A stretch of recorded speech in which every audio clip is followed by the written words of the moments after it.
So ఇది వచ్చేసి Somasila part 2 అండి. మేము వచ్చేటోరికి నైట్ వచ్చేసి 9:30 9 అయింది. ఆ మృగవాణి హోటల్కి అయితే వెళ్ళాము, కానీ అక్కడ మాకు సెట్ అవ్వలేదు, అస్సలు సెట్ అవ్వలేదు. ఇద్దరికి 7,500 అన్నాడు. మళ్ళీ మార్నింగ్ 11:30 వరకు ఖాళీ ఇవ్వాలన్నాడు. ఇంకా వేరే హోటల్కి వచ్చేసాము మేము అక్కడే. అది కూడా సూపర్గా ఉంది. దాన్ని కూడా నేను రూమ్ టూర్ తీశాను. ఆ రూము చుట్టుపక్కల చాలా అంటే చాలా బాగుంది. ఇంకా వేరే దాన్ని మృగవాణి ఆపోజిట్ చిన్న చిన్న అవి ఉన్నాయి, షెడ్లు ఉన్నాయి, అవి కూడా చూసాం. కానీ మేము బాగాలేవు, ఎందుకంటే పక్క పంట అంతా బ్యాచిలర్స్ ఉన్నారు, చీకటి ఉంది, మాకు అక్కడ సెట్ అవ్వలేదు. సో పొద్దున్నే లేచేసి మేము సోమశీల డ్యామ్ కాడికి అయితే వచ్చేసాం. సో మార్నింగ్ వెళ్ళేసాం. ఇవేనండి మృగవాణి రూమ్స్. అవి చాలా అంటే చాలా కాస్ట్లీ అనమాట.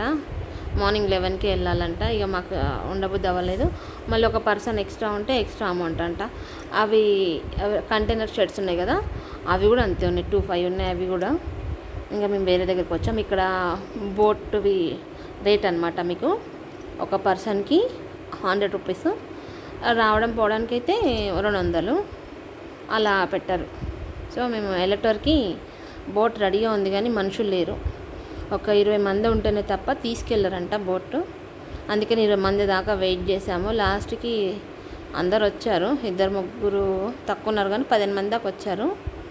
ఇంకా మేము అక్కడ ఏంటంటే దీపం తీసుకొని దీపం ముట్టించాం. ఇది 7 నదులు కలిసే సంగం అండి. ఇక్కడ దీపం ముట్టిస్తే మంచిది, కానీ చాలా బాగా వస్తున్నాయి, అలలు వస్తున్నాయి. నాకైతే చాలా భయం వేసింది, అందుకే నేను ముట్టించి నా కూతురుతోనే దింపాను. సో ఇదనమాట, దీపం ముట్టించి కొంతసేపు అక్కడే వెయిట్ చేస్తే వచ్చారు. బాగుంది. వాటర్ అయితే ఎక్కువ ఉందండి, చాలా ఎక్కువ ఉంది. అటు సైడ్ అయితే స్నానాలు కూడా చేస్తున్నారు. మేమైతే ఓన్లీ నెత్తి మీద చల్లుకున్నాం. ఆల్రెడీ స్నానం చేసి వచ్చాం కాబట్టి నెత్తి మీద చల్లుకున్నాము. ఈ నీళ్ళు ఇంకా ఒక వారం అయితే ఇంకా ఎక్కువ అవుతాయంట. బయట పైన గేట్లు వదిలేస్తారంట, ఇంకెక్కువ అవుతాయంట. జూలై ఎండింగ్ వరకు ఫుల్ వాటర్ వచ్చేస్తుంది. అప్పుడు ఉంటుందంట, కానీ గుడి ఉండదంట. సంగమేశ్వరం గుడి మాత్రం ఉండదంట. అందుకని మేము ఎప్పటి నుంచో అనుకుంటున్నాము, వెళ్ళలేకపోతున్నాము.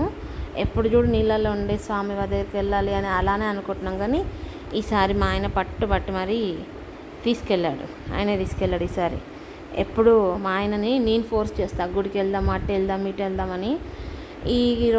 ఈ సంవత్సరం మొత్తం అయితే నేను అడగట్లేదు, మా ఆయన ఫోర్స్ చేస్తున్నాడు. నాడు గుడికి తీసుకెళ్తా, నేను ఆ గుడి చూపించాలి, ఈ గుడి చూపించాలి, మనకు ఆరోగ్యంగా మంచిగా ఉన్నప్పుడు అన్నీ చూపించాలి నీకు అనేసి. అంతకుముందు నేను ఫోర్స్ చేసేదాన్ని, ఇప్పుడు మా ఆయన ఫోర్స్ చేస్తున్నాడు. పొద్దున్న లేస్తే ఏ గుడి చూపించాలి నీకు, అటు వెళ్దామా, ఇటు వెళ్దామా, ఎక్కడెక్కడో ఉన్న గోకర్ణ, ఇవన్నీ అడుగుతున్నాడు. అంతంత పోలేము, నాకు అప్పుడు అంత లేదులే అండి. ఇప్పుడు మొత్తం మా ఆయన మారిపోయాడు, మొత్తం భక్తి ఎక్కువైపోయింది మెయిన్ పాయింట్. సో అటు నుంచి ఇటు రావాలి, ఇటు నుంచి అటు దింపడమేనండి. అటు ఒడ్డుకన్నీ రెడీగా ఉంటాయి ఆటోలు కూడా. మీకు పోనీ 50 రూపాయలు, రాని 50 రూపాయలు. మీకు ఈ ఒడ్డు నుంచి ఆ ఒడ్డు ప్లస్ వచ్చేసి ఆ స్వామివారి దర్శనం అంతా కలిపితే ఒక్కొక్క పర్సన్కి అయితే 300 అవుతుందండి కంపల్సరీ.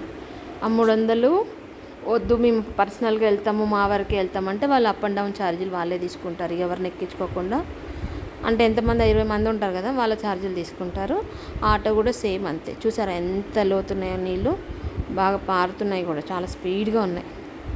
మాకైతే చాలా హ్యాపీ అనిపించింది. ఒక దిక్కు భయం, నాకు వాటర్ అంటే చాలా భయం, మస్తు భయం అనిపించింది. ఇదండి, అలా చూస్తే నాకు కళ్ళు తిరుగుతాయి మెయిన్. మా అమ్మాయి అటు సైడ్ కూర్చొని ఆడుకుంటా ఉంది, కానీ నాకు ధైర్యం సరిపోలేదు. ఒక 5 మినిట్స్లో కూడా వెళ్ళిపోయినాం కదా సార్, మనం 5 మినిట్స్ కూడా పట్టలే ఇటు నుంచి అటు.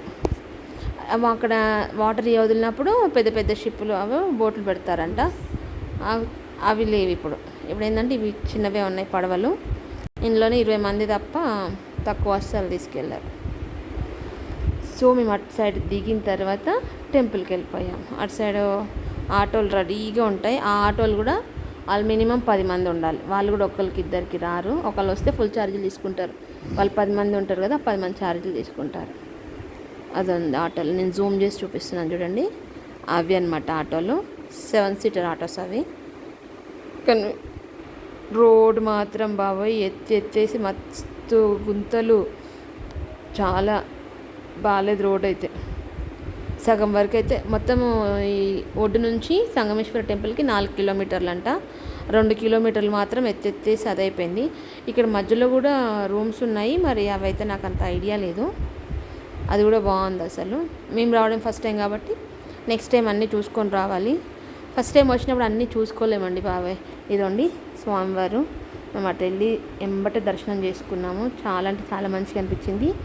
స్వామివారు వచ్చేసి వేప చెట్టు బెరడు అంట. చాలా అంటే టచ్ చేసి ఇస్తారు, ముట్టుకొని ఇస్తారు. అలా వెళ్ళి మేము దర్శనం చేసుకొని వస్తుంటే మళ్ళీ పంతులు గారు పిలిచి మేము మంత్రాలతో సహా పూజ చేస్తానని మంత్రాలతో సహా పూజ చేశాడు తను. మంచిగా అనిపించింది. ఇవన్నీ అక్కడ శిలలు, పురాణ శిలలు. ఇంక వారం అయితే ఈ జూలై ఎండింగ్ వరకు నీళ్ళు వచ్చేస్తాయంట. అంత బందోబస్తుగా అన్నీ చేస్తున్నారు. అదండి, నీళ్ళు వదులుతారు అనేసి ఎక్కడిదక్కడ వాళ్ళు సీకులతోని అవన్నీ కట్టుకుంటున్నారు మేము పోయేటోరికి. కానీ చాలా అంటే చాలా బాగుందండి. మేము ఎప్పుడు చూడలేదు. చాలా పీస్ఫుల్గా కూడా ఉంది. ఇది మాకు ఆటో వల్ల తొందరగా అవ్వాల్సి వచ్చింది. అదే మా సొంత కార్లో వచ్చి ఉంటే మాత్రం నిమ్మలంగా ఉండేది. ఆటో అతను ఏంటంటే మాకు ఒక 10 minutes ఇచ్చాడు టైము, మీరు దర్శనం చేసుకొని రావాల్సిందని. అప్పటికి 2 times ఫోన్ చేశాడు, మీరు వస్తున్నారా లేదా, అందరు రెడీగా ఉన్నారా అనేసి. మాకు వీడియో ఫుల్ఫిల్గా తీసుకోవడానికి కూడా టైం ఇవ్వలే. ఏదో 1 side మేము ఇలా తీసుకున్నాము. నెక్స్ట్ టైం పోయినప్పుడు మాత్రం మొత్తం తీసుకోవాలి. ఇంకొక గుడి కూడా ఉందంట, అక్కడికి కూడా వెళ్ళలేదు మేము అసలు. ఇంకా 2 గుళ్ళు ఏదో ఉన్నాయంట, ఆడికి కూడా వెళ్ళలేదు. నెక్స్ట్ టైం అయితే కంపల్సరీ ఆడికి కూడా వెళ్ళాలి. సో ఇదనమాట. ఎంత బాగుంది చూసారా. గుళ్ళో కూడా జనాలు ఎవ్వరు లేరండి. అలా వెళ్ళి దర్శనం చేసుకొని రావచ్చు. నీళ్ళు వదిలినప్పుడు అది అక్కడ మెట్లు కనబడుతున్నాయి చూసారా, అక్కడ దాకా వస్తాయి అంట నీళ్ళు. అక్కడ నుంచి మనం ఓన్లీ గోపురం మీద ఉన్న జెండానే దర్శనం చేసుకోగలుగుతామంట. అది ఆ జెండాను చూసారా, ఆ జెండానే దర్శనం చేసుకోగలుగుతామంట. అంతవరకు వణుకుతాయంట, ఆ మెట్ల వరకు వస్తాయంట నీళ్ళు. సో మేము 1 side తీసాను. అప్పటికి ఆటో అతను ఫోన్ చేశాడు, మా ఆయన ముందు వెళ్ళిపోతున్నాడు. ఆటో అతన్ని మనము ఇబ్బంది పెట్టకూడదు, నడు అనేసి లాక్కొని వెళ్తున్నాడు. ఇవన్నీ టెంపుల్సే. ఇక్కడ వచ్చేసి అమ్మవారు మరి ఏమో తెలియదండి, చూడలేదు. మేము దబదబ వెళ్ళిపోతున్నాం ఇక. అందుకే అంటున్నా, ఎప్పుడైనా అంటే రోడ్డు ఉంటే మనము రావచ్చు కార్లో. ఈ ఆటో వాళ్ళు ఏమో లేదని అన్నారు. ఈసారి కనుక్కొని కంపల్సరీ అక్కడ వరకు కార్లో వచ్చేసేది. నెక్స్ట్ టైం దర్శనం చేసుకుంటా. కాకపోతే నీళ్ళలో 8 నెలలు ఉంటారంట, మిగతా 4 నెలలు దర్శనం ఇస్తారంట. ఇది బ్యాక్ సైడ్ అండి.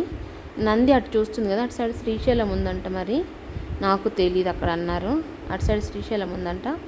ఇక్కడ అమ్మవారు ఉన్నారు, మిగతా అన్ని ఇక్కడ శివలింగాలు ప్రతిష్ఠించారనమాట. సో ఇది ఇక్కడ భీమేశ్వరుడా ఎవరు సోనా, అక్కడ భీమా కోనలు ఉంటుందంట అండి. అక్కడ ఒక శివలింగం ఉంటుందంట. నీళ్ళు లేకపోతే కనిపించింది అండి. ఇప్పుడు మనకు అన్ని ఫుల్ నీళ్ళు ఉన్నాయి కాబట్టి ఏం కనిపించదు. మా ఆయన అప్పటికి మమ్మల్ని అరుస్తున్నాడు, మీరు ఆటో అతను వెయిట్ చేస్తున్నాను. ఆయన కొంచెం తీసుకొని వచ్చాను. సో ఇదనమాట మా సోమేశ్వరం ట్రిప్ అయితే. అంటే మనకు తెలియకుండా పోతాం కాబట్టి సగమే అవుతాయి. మొత్తం తెలుసుకొని పోవాలని మా ఆయన మాకు క్లాస్ పీక్తూనే ఉంటాడు. వచ్చిన తర్వాత వచ్చినాక చూస్తే కొంతమంది పోయిన వాళ్ళు ఉంటారు కదా, బాగా తెలిసిన వాళ్ళు, 2-3 సార్లు పోయిన వాళ్ళు ఇక్కడ ఇది ఉందని చెప్తారు. మీరు ఇంకో విషయం నమ్మరు, ఒక పెద్ద టెంపుల్ ఉంది, దాని పక్కనే కూర్చొని నేను టిఫిన్ చేశాను. అక్కడ టెంపుల్ ఉందన్న సంగతి కూడా నాకు తెలియదు. అటు ముందుకు వెళ్తే పెద్ద టెంపుల్ వస్తుందని సంగతి ఆ తర్వాత సో ఇదండి మా సోమశిల యాత్ర అయితే ఇలా జరిగింది. నెక్స్ట్ టైం అయితే ఇంకా మంచిగా వెళ్తాము. Thank you. Part 3 పెడతాను, రూమ్స్ అవి ఎలా ఉన్నాయో చూపిస్తాను. Thank you.